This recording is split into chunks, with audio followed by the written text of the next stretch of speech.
Hello, sir. Purpose of travel? I go to college in San Diego.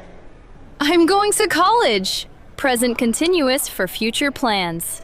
You can also say, I'm going abroad.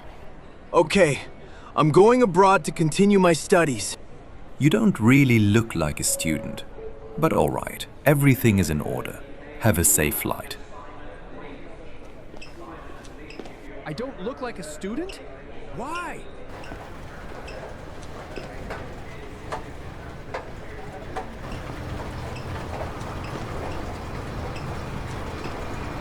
Where we should stand?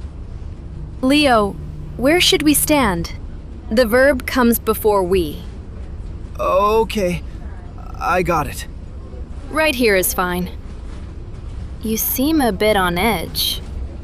On edge? I mean, you look nervous. No, not at all.